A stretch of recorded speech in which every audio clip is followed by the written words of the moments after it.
దేశంలో రాజ్యాంగం రద్దు, రిజర్వేషన్ల రద్దు అనేది ఒకవైపు, ఇంకోవైపు కులగణన చేస్తామనేది ఇంకొక వైపు. ఇట్లా ఈ యొక్క రిజర్వేషన్ల అంశం ప్రధాన ఎజెండాగా ఇవాళ ఎన్నికల్లో ఈ వైరుపక్షాలు ఇండియా కూటమి ప్లస్ ఎన్డీఏ కూటమి మధ్యన ఒక వార్ లాగా ఒక సైద్ధాంతిక ఘర్షణ వార్ లాగా నడుస్తాం. అసలు రిజర్వేషన్ రాజ్యాంగం రద్దు చేస్తే రిజర్వేషన్లు రద్దు అవుతాయా ఏమిటి అంటే ఈ మోడీ ఈ ఆప్కి బాత్ చేర్సం అనే నినాదం వెనుక ఉన్నటువంటి రహస్యం ఏమిటి? మామూలుగా ఇప్పుడు రాజ్యాంగాన్ని రద్దు చేద్దామనే మాట వినబడుతున్న మాట నిజమే.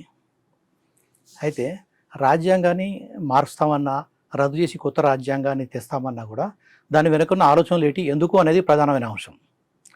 ఈ రాజ్యాంగం అనేది ఒకటేసారి ఏదో ఆకాశం నుంచి ఊడిపడ్డది కాదు. 18th 19th సెంచరీలో, ఆ తర్వాత 20వ శతాబ్దంలో సమాజంలో అనేక మార్పులు వచ్చినాయి. ప్రజలు స్వేచ్ఛ సమానత్వం కోరుకున్నారు, ప్రజాస్వామ్య హక్కులు కోరుకున్నారు, జాతులు స్వాతంత్రం కోరుకున్నాయి. ఇవన్నిటి భావజాలం ప్రాతిపదికగానే యూరోప్లో రాజ్యాంగ మార్పులు జరిగినాయి. భారతదేశంలో ఇతర ఆసియా దేశాల్లో కూడా అనేక ఉద్యమాలు వచ్చినాయి. చావుకు పెడితే లంకడానికి దిగిండు అన్నట్టు అసలు మొత్తానికే ముప్పు వస్తుంది అనే సందర్భం వచ్చినప్పుడు ఆధిపత్య శక్తులు వెనక్కు తగ్గినాయి. ప్రజాస్వామ్య కనీస హక్కులు ప్రజలకు ఇవ్వాలి, ఇస్తేనే మనం నిలబడతామనే భావన వచ్చింది. ప్రజలు పోరాడి సాధించుకున్నారు ఈ హక్కులు, ఈ ప్రజాస్వామ్యం ఇవన్నీ కూడా హఠాత్తుగా వచ్చినాయి కాదు. ఇప్పుడున్న విలువలు సమాజంలో భిన్నత్వాన్ని గౌరవించాలి. ఇప్పుడు యూరోప్లో 100 ఏళ్ళు కొట్టుకున్నారు మతాల పేరిట మీద, కారణాల మీద, శాఖల పేరిట. అట్లా అంటే ఒకళ్ళనొకళ్ళు లేకుండా చేసుకోవడం జరగదు. ఘర్షణ పడితే అభివృద్ధి ఉండదు. పరస్పర సుహృద్భావంతోనే మనందరం అభివృద్ధి చెందగలం అనే స్పృహ అనేది ఏర్పడ్డది. అదేవిధంగా ప్రజలకు హక్కులు ఇవ్వాలి, హక్కులు ఇస్తేనే అన్రెస్ట్ ఉండదు, అభివృద్ధి ఉంటుంది. ప్రజలు ఊరుకోరు, సాధించుకుంటారు. ఎవరు ఇవ్వరు రాజ్యాంగం ప్రసాదించిన హక్కులు అంటుంటారు కదా, రాజ్యాంగం ప్రసాదించదు, గ్యారంటీ ఇస్తుంది, హామీ ఇస్తుంది. ప్రజలకు హక్కులు ఆల్రెడీ ఉంటాయి. ఇప్పుడు ఒక వ్యక్తి మిమ్మల్ని చంపడానికి వస్తారు, మీరు రక్షించుకుంటారు. అవసరం ఎటువంటి దాడి చేస్తారు, నీకు ఆ హక్కు లేదు అంటే ఎట్లా? ప్రజలకు రక్షించుకునే హక్కు ఉంటుంది, ప్రాణరక్షణ హక్కు ఉంటుంది. అట్లనే మాట్లాడొద్దంటే ఊరుకోరు. ఒక విషయం తెలిస్తే చెప్పకుండా ఉండలేరు, మీ అభిప్రాయాలు వ్యక్తం చేసుకోకుండా ఉండలేరు, ఆకలి అయితే అన్నం తినకుండా ఉండలేరు. మీకు కావాల్సింది మీ వనరులను ఉపయోగించుకోవద్దు, ఈ అడవులు, ఈ సామాజిక వనరులు అంటే వినరు మీరు. అంటే ప్రజలకు హక్కులు అనేవి సహజంగా ఉంటాయి, ఎవరు ఇవ్వరు. వాటిని గుర్తించే వ్యవస్థలు ఏర్పడ్డాయి. అవి ఎట్లా ఏర్పడ్డాయి? ప్రజలు పోరాడి సాధించుకున్నారు. ఈ అనేక పోరాటాల ఫలితంగానే అనేక ప్రజాస్వామ్య ప్రభుత్వాలు ఏర్పడ్డాయి ఇవాళ ప్రపంచంలో. అట్లా భారతదేశంలో కూడా ఒక ప్రజాస్వామిక ప్రభుత్వం ఏర్పడ్డది, స్వాతంత్రం వచ్చింది, ప్రజాస్వామిక ప్రభుత్వం ఏర్పడ్డది, రాజ్యాంగ రూపకల్పన కూడా జరిగింది. ఆ రాజ్యాంగ రూపకల్పన వెనుక ప్రజల ఆకాంక్షలు ఉన్నాయి, పోరాటాలు ఉన్నాయి, త్యాగాలు ఉన్నాయి. ఒక సైద్ధాంతిక భిన్న అభిప్రాయాలు ఏర్పడ్డాయి.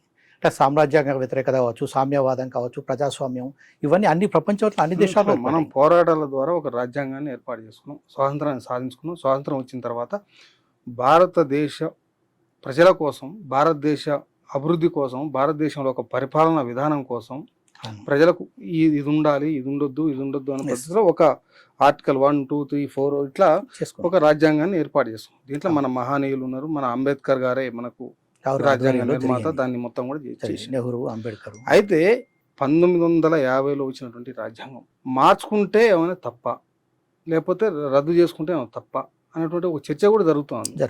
అసలు ఎందుకు దీని మీద ఒక 70 సంవత్సరాల తర్వాత ఈ చర్చ జరగడానికి ప్రధాన కారణం ఏంటి? ఇప్పుడు రాజ్యాంగాన్ని మార్చడం తప్పు కాదు. రాజ్యాంగాన్ని రూపకల్పన చేసిన వాళ్ళే అవసరమైతే మార్చుకునే ఏర్పాటు కూడా చేసి పెట్టినరు.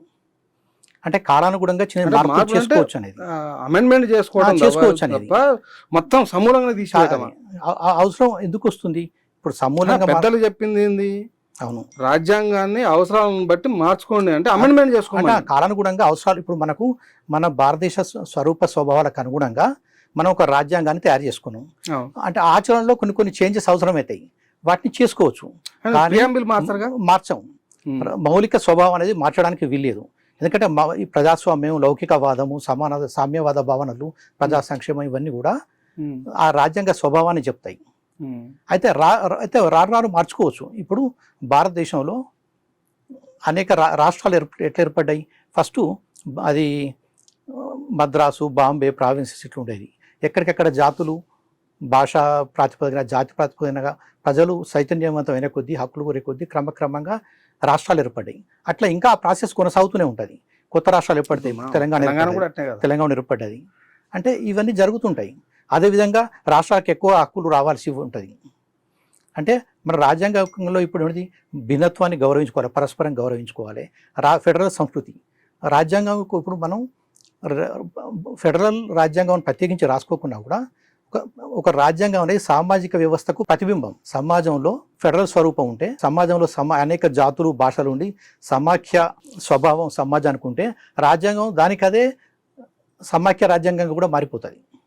బలవంతంగా దాన్ని ఏకరూపంగా మనం చేయలేం. మనం అంటే సమాఖ్యను బట్టి, సమాఖ్య అనేది మన రాజ్యాంగంలో కొంత ఉంటుంది, కాశీ ఫెడరల్ కొంత సమాఖ్య, కొంత కేంద్రీకృత వ్యవస్థ. మీరు ప్రియాంబుల్ మార్చడానికి వీల్లేదని మీరు అన్నారు. మౌలిక స్వభావం మారడానికి వీల్లేదన్నారు. వీల్లేదు. కానీ బీజేపీ జాతీయ నేత ఒకరు మన తెలుగు రాష్ట్రాల్లో ఉన్న అత్యధిక సర్క్యులేషన్ ఉన్నటువంటి ఒక పత్రికకు ఇంటర్వ్యూ ఇస్తూ ప్రియాంబుల్లో సోషలిజంతో పాటు ఇంకొక వర్డ్, ఈ 2 వర్డ్స్ని ఖచ్చితంగా మేము మారుస్తామని చెప్పి ప్రకటించారు.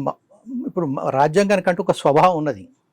ఆ స్వభావం మన భారత రాజ్య వ్యవస్థ కూడా ఒక స్వభావం ఉన్నది. అది లౌకికమైంది, సామ్యవాద భావజాలం కలది, అది చాతకంగా రూపొందింది.